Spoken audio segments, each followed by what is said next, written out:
સારું ચલો વાંધો નહીં. ઓલી રકમ તો લખાવો તમે લાસ્ટ વાળી ત્યાંથી બાકી હતું ને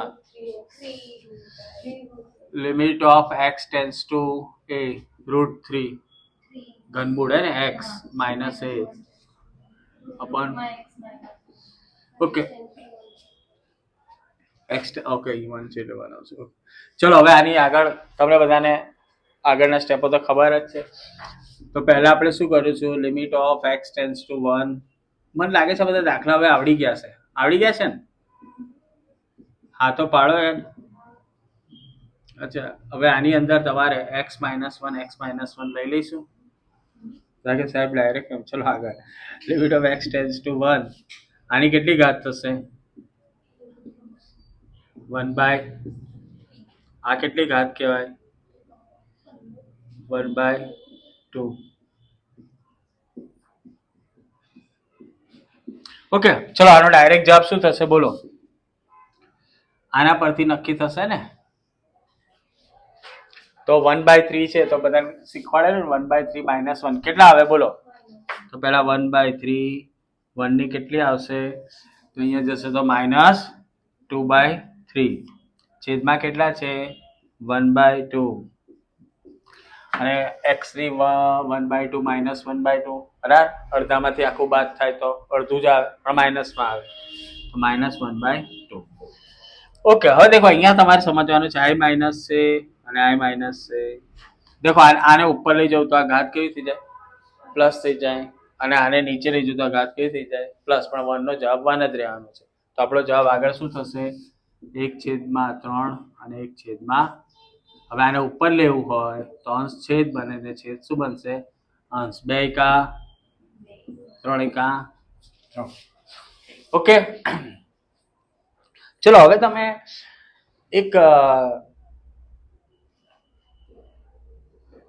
એક દાખલાઓ હા કરતા બધાને પૂછી લીધું એટલા માટે છે. હવે દેખો આના જવાબ જે આવા सम्स હોય ને એટલે કોકમાં જેવું કેલ્ક્યુલેશન્સ કરવાનું, બાકી આના પરથી તમારો જવાબ નક્કી થઈ જાય. ચલો આપણે પહેલા જવાબ ડાયરેક્ટ લખી દઈએ. આનો શું જવાબ થાય? તો આનો જવાબ થશે દેખો આપણે એને જે ફોર્મ્યુલા જ વાપરીશું કયું? એને n-1. ઓકે તો લગાવવાની આગળ શું આવશે? 7x. ક્લિયર? પણ આપણે મેથેમેટિક્સના સ્ટેપ થોડા વાપરવા પડે થોડું. આમે દેખો કોઈ પણ ગણિત કે કોઈ પણ વસ્તુ તરફ જાઓ તો છેલ્લે એક ડાયરેક્શનમાં જ જવાય. તો આપણે એની કેલ્ક્યુલેશન્સ કરીશું તો આનો રિઝલ્ટ જે છે સેન્ટ્રલિક પોઈન્ટ આ બનતો હોય. ઓકે છેલ્લે આ એનું પરિણામ છે. હવે આપણે ધારો કે આ મેથેમેટિક્સની રીતે આપણે ગણવા જે આપણે ડાયરેક્ટ તમને ખબર છે x + h એની 7 ઘાત છે તો એનું વિસ્તરણ તમને આવડે?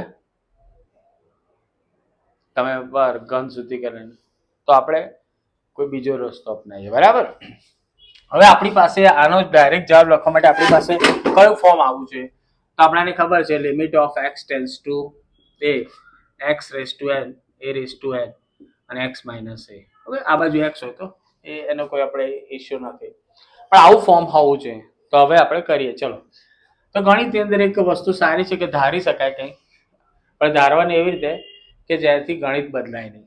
ઓકે સારું તો આપણે શું કરીશું? x + h બરાબર શું ધારી લઉં છું? t. એટલે સામાન્ય રીતે બધા t આપેલો છે એટલે બીજો કે તમે બીજો કોઈ આલ્ફાબેટ ધારો તો કે ગણિત બદલાઈ નહીં જવાનું. તો હવે દેખો આ h ટેન્સ ટુ ક્યાં છે? 0 તરફ. તો અહીંયા આગળ h ની વેલ્યુ કેટલી કરી દઈશ? 0. તો h ને દબાવી દો તો હવે શું વધશે તમારી પાસે? x બરાબર t.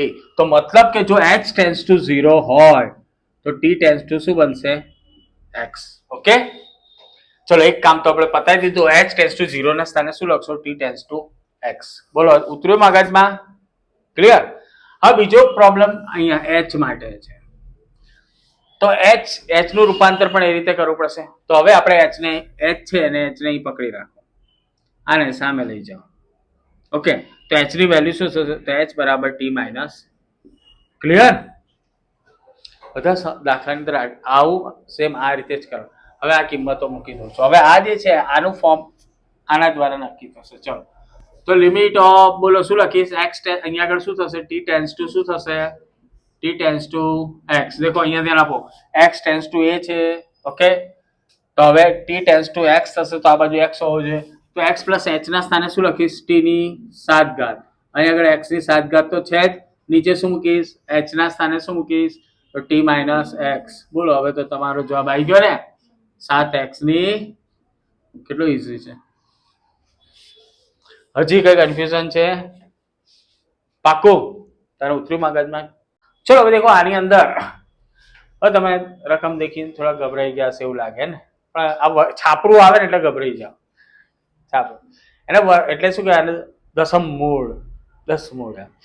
તો હવે દેખો, ઘનમૂળ હોય, વર્ગમૂળ હોય, એમને કશું રહે તો વર્ગમૂળ કહેવાય, પછી 3 હોય તો ઘનમૂળ, ચતુર્થ મૂળ, એવી રીતે કામ એ જ કરવાનું છે જે હમણે લાસ્ટ દાખલામાં કરેલું છે. તો પહેલા આપણે થોડુંક એને આમ સાદા ફોર્મમાં લઈ આવીએ. બોલો કેટલી ઘાત લગાવી દઈશ? 1/. ઓકે, હવે અહીં આગળ આપણે ધારીશું શું? x ટેન્સ ટુ 0 છે તો x પ્લસ 1 બરાબર શું ધારવાનું? t. તો x પ્લસ 1 બરાબર શું ધારીશું? t. ઓકે, હવે અહીંયા x ટેન્સ ટુ 0 છે તો અહીંયા 0 મૂકો તો t ટેન્સ ટુ શું થશે? તો જો x ટેન્સ ટુ 0 હોય તો t ટેન્સ ટુ શું બનશે? કેટલા 1 છે? સોરી. ઓકે, પડી ખબર? હવે આપણે છેદમાં x ની વેલ્યુ લાવવાની, તો x ને રાખી મૂકો, આને આ બાજુ લઈ જાઓ. તો x બરાબર શું થશે આપણા માટે? t minus. બસ, દાખલાનો જવાબ આવી ગયો. ઓકે, હવે વાત આવે છે આની ઘાત મૂકવાની. ચલો મૂકી દઈએ આપણે. તો લિમિટ ઓફ, પહેલા શું લખવાનું બોલો? t ટેન્સ ટુ શું આવશે? 1. અહીં આગળ કેટલા છે? t, એની 1/10 ઘાત, અને 1 ની તો ઘાત ગમે તેટલી લગાવી શકાય, કારણ કે આપણા મહાન ગણિત શાસ્ત્રી શ્રી મહેશ્વરી બેન નું કહેવું છે. હવે આનો જવાબ તો બધાને આવડે ને? કેટલા ખુશ થઈ ગયા બોલો આ વાત સાંભળો. મહાન શબ્દ લાગ્યો તો. હવે 1 ની બોલો, 1/10 -1 થશે, થાય કે નહીં? ચલો એનો જવાબ લાવો, કરો.